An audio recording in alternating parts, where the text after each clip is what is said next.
Today we shall reflect on the life of St Catherine of Siena.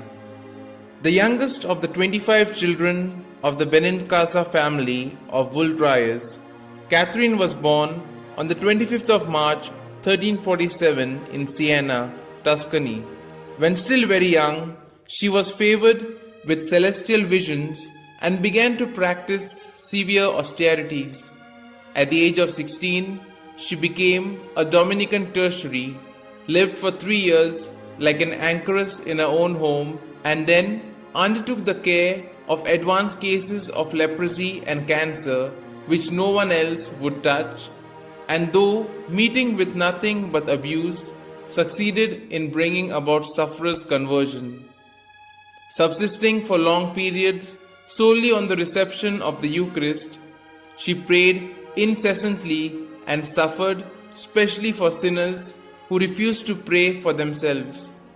2 Dominican friars, who were miraculously cured of the plague through her intercession, were commanded by the Pope to hear the confessions of all whom she reconciled with God. So numerous were such cases that their confessionals were besieged day and night.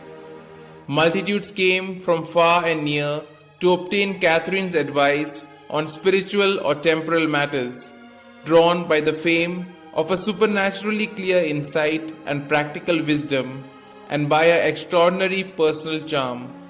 At the age of 28, she received the sacred stigmata, but in response to her pleadings to God, these remained outwardly invisible while she was alive.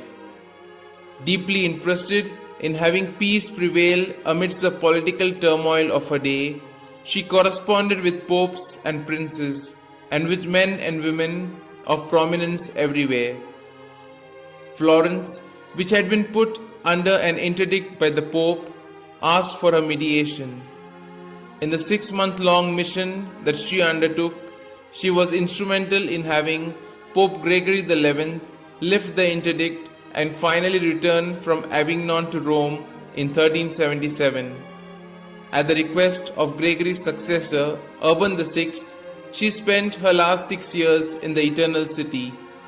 Having thus offered the sacrifice of her life for the unity and renewal of the Church, Catherine suffered a seizure and after 3 long months died on the 29th of April 1380, aged barely 33.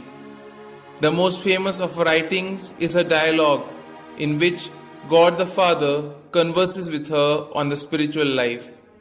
She was canonized by Pope Pius II in 1461. She was proclaimed Doctor of the Church by Pope Paul VI in 1970. She is the patron saint of Italy and is invoked against fire, pestilence, and headaches.